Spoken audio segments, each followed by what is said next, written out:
Hi friends, technical solutions స్వాగతం, సుస్వాగతం. ఈరోజు లో బడ్జెట్ 5.1 యాంప్లిఫైయర్ కోసం వీడియో చేద్దామని వచ్చాను. ఇది కస్టమర్ వచ్చి పెద్దగంట్యాడ, విశాఖపట్నం నుంచి ఆర్డర్ ఇవ్వడం జరిగింది. ఆర్డర్ ఇవ్వడం అంటే ఇదేమి కొత్త యాంప్ కాదు, పాత యాంప్లిఫైయర్. పాత యాంప్లిఫైయర్ కంట్రోల్ యాంప్లిఫైయర్.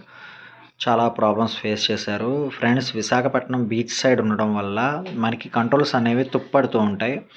అందువల్ల అవి కంట్రోల్స్ ఎప్పటికప్పుడే మార్చుకుంటూ ఉండాలి. అలాగే ఈ యాంప్లిఫైయర్స్‌లో సబ్ కంట్రోల్ అనేది కంపల్సరీ కంప్లెయింట్ వస్తది. మీరు వాడకుండా దాచుకొని పెట్టుకుంటే ఖచ్చితంగా 3 నెలలకు కూడా రాదు. సో, యాంప్ ఆన్ చేసినప్పుడల్లా మీరేం చేయాలంటే ఇది ఆఫ్ చేస్తారు కదా! ఆఫ్ చేసిన వెంటనే ఇది కూడా మీరు తగ్గించుకోవాలి. అలాగే ఆన్ చేసేటప్పుడు ముందు కూడా తగ్గే ఉంటది. లేదా తగ్గించుకొని ఇలాగా అప్పుడు ఆన్ చేయండి. అలాగే ఆన్ చేసిన తర్వాత మీరు అడ్జస్ట్ చేసుకోండి. ఇలా దీని ప్రాక్టీస్ మీకు అలవాటైతే యాంప్లిఫైయర్ నుంచి ఎటువంటి ప్రాబ్లమ్ అయినా అంత త్వరగా రాదనమాట. అలాగే అట్ ద సేమ్ టైం మీకు యాంప్ అనేది చక్కగా కొంతకాలం రన్ అవుద్ది. ఈ కంట్రోల్ కూడా యాక్టివేషన్‌లో ఉండడం వల్ల ఈ కంట్రోల్ కంప్లెయింట్ అనేది తక్కువ వస్తది. మీరేం చేస్తున్నారంటే ప్రతి కస్టమర్ ఇక్కడ పెడతాడు. ఇక్కడ ఆన్ ఆఫ్ స్విచ్ చేయడానికి వెళ్ళినోళ్ళు ఇది కంట్రోల్ తిప్పడానికి బద్ధకం ఏంటో నాకు అర్థం అవ్వదు.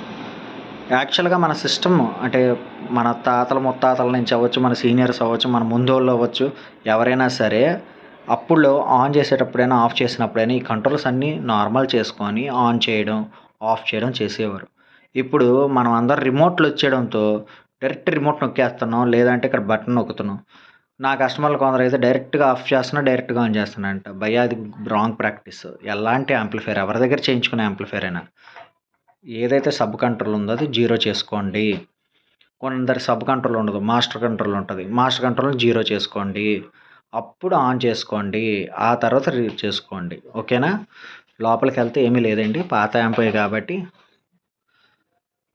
ఇది మ్యాక్స్వర్త్ ప్యూర్ కాపర్ 12012 2 యాంపియర్ ట్రాన్స్ఫార్మర్. ఇది రిమోట్ కిట్‌కి ఇవ్వడం జరిగింది. అలాగే 5 యాంపియర్ 24024 ట్రాన్స్ఫార్మర్ వాడడం జరిగింది. అలాగే ఇది 12012 1 ampere for knob lights and fan కోసం. ఇది FT003 అండ్ ఇదేమో 7265 కేఎంఎస్ బోర్డ్. అండ్ ఇది శక్తి 4 ఫెట్ పంచి బేస్ కోసం. ఇది శ్రీని అని కొత్త సబ్ ప్రీ బాగుంది బేస్ అది. ఇది ఫ్యూటెక్ వర్జన్ FT004 అనమాట. Latest version. చిన్న డిస్ప్లే విత్ ఇన్బిల్ట్ బ్లూటూత్. మనం అన్ని ఇన్బిల్ట్ బ్లూటూత్తోనే వాడేది. ఇది ఫ్రెండ్స్ చాలా సింపుల్ సర్క్యూట్. అండ్ ఇక్కడికి వచ్చేటప్పటికల్లా ఈ పవర్ సప్లై మాత్రమే పాతది వాడడం జరిగింది. అండ్ ఇక్కడ మీరు చూసారు కదా ఎక్స్ట్రా హీట్ సింక్. అతను పాత యాంప్లిఫైయర్ ఉంటే తీసేసి దీనికి వేసాను. ఎందుకంటే ఫ్యాన్ ఇవ్వచ్చు, బట్ ఎక్స్ట్రా హీట్ సింక్ ఉండడం వల్ల వేడి అనేది అంత త్వరగా డెవలప్ అవ్వదు. పైగా అవుట్పుట్ మీద డామినేట్ చేయకుండా ఐసీలు కూడా పాడవకుండా ఉండడం కోసం ఇచ్చా. అయితే ఈ వీడియో ఇలా చెప్పడం వల్ల మళ్ళీ టెక్నీషియన్లకు ఇబ్బంది అవుద్దేమో మనసులో పెట్టుకోకండి. యాక్చువల్‌గా నాకు ఆ హీట్ సింక్లు ఎందుకు అలా పడేయడం అని చెప్పి పెట్టుకున్నాను. మామూలుగా అయితే పెట్టాల్సిన అవసరం ఉండదు. ఉన్న హీట్ సింక్ సరిపోద్ది, ప్రతి బోర్డుకి వస్తుంది. ఎక్స్ట్రా హీట్ సింక్ ఉండడం వల్ల అంత త్వరగా వేడెక్కదని పెట్టాను. యాంప్లిఫైయర్ మాత్రం చాలా బాగా వచ్చింది అవుట్పుట్ అది. కొంచెం వైరింగ్ గురించి తప్పుగా అనుకోవద్దు, ఇంకొంచెం డెవలప్ చేస్తాను. ఓకేనా ఫ్రెండ్స్? ఈ వీడియో నచ్చినట్టయితే please do watch, share and subscribe my YouTube channel.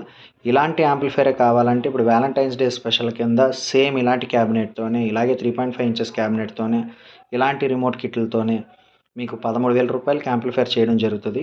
ఇది వ్యాలంటైన్స్ డే స్పెషల్. ఎందుకంటే మ్యూజిక్ లవర్స్ అందరూ ఇంకొక టైప్ ఆఫ్ లవర్ కాబట్టి, సో వ్యాలంటైన్స్ డే స్పెషల్ కింద పెట్టాను.